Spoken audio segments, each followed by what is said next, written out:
And we're sad to report that an era came to a close last night. Tom DeLay has ended his career on Dancing with the Stars, but we leave you with this touching moment, Tom DeLay's last dance. Take a look.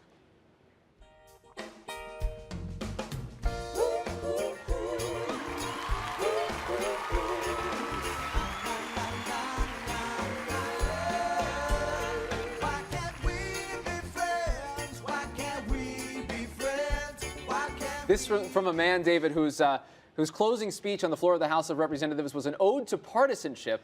Why can't we be friends? And Rick, I am so glad he's off the show that we don't have to worry about it please. anymore, look for You're clips. a closet lover Washington of this can show. tune into something else. All right. Well, in the meantime, we're joined by Anna Marie Cox of Air America. And Anna, as we wait to see that jacket brought to the Smithsonian, the Museum of American History. Actually, I think the pants are what really we need to savor. Very impressive. Yeah, we'll bring them right on here. Maybe wear them if we're so honored by them. But I want to start with Afghanistan. The president convenes this extraordinary meeting of Republicans and Democrats yesterday. What's he going to get out of this? To solicit this advice, what is it going to do to his policy? Well, I mean, senators love to be listened to, and I think actually he probably got something out of that.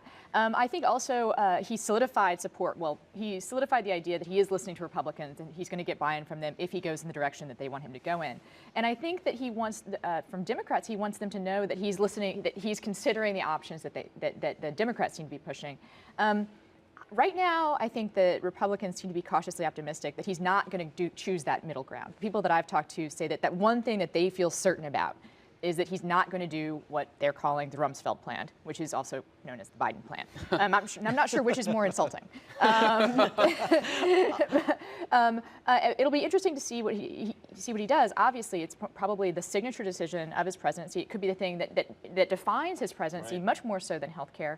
It is something that defines his candidacy, and he's being he's been boxed in by that. What he said on the campaign trail about it, and what Republicans can now quote back to him.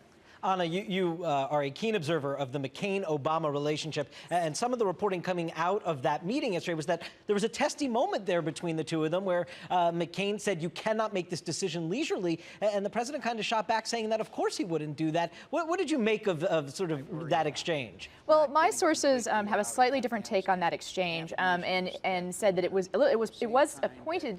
a pointed comment on McCain's part, but it was directed towards Democrats in the room who had been talking to the president and not towards the president himself. And as for the president's response, the way it was told to me, it was recognizing that it was John McCain who had used the word leisurely. The president sort of parroted that word back to him, but not in a snarky way, more in a I hear you, John McCain way. And let's face it, John McCain can sound a little. Snarky is just the best word for it. When he's upset about something, and my understanding is that he was a little bit impatient with some of the other senators in the room, the Democratic senators in the room, who were counseling to take a long time doing this, to really choose, to look at all the options. And McCain was kind of pushing back on that and saying we can't do this leisurely. Could we see a scenario where Senator McCain is among the biggest advocates of the new strategy that we see out of the White House? Well, depending on what the strategy is. I mean, he is a big advocate for going. I mean, he basically said what he wants to do, whatever the generals on the ground want to do. I think that he is pushing for embracing the counterinsurgency strategy, and the people I talked to on his staff say that that's the thing he wants to hear from the president. It's not there is no number right now. There has been no specific number of troops requested. There's been no specific number of troops offered. Right now, it's just a question of how are we going to fight this war? Are we going to do counter-terrorist strategy, which would be using the drones and trying to contain it, or we can do a counterinsurgency strategy, which requires a lot more troops because it requires creating a safe environment for the kind of nation building to happen that needs to happen, but that has a very unfortunate history in Afghanistan as far as success goes.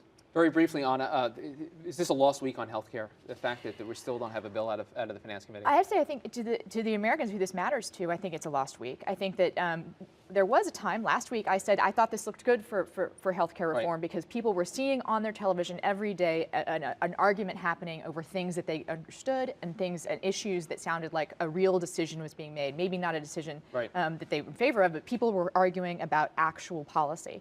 We're back to arguing about abstractions. Mm-hmm. And nothing out of the Finance Committee yet. Anna Marie Cox, Air America, thanks for being here. Thank you. Still waiting on that price tag. That does it for this edition of Top Line. Click us on again tomorrow. Come back from New York, Chalian, twitter.com/TheNote. David Chalian, Dancing with the Stars.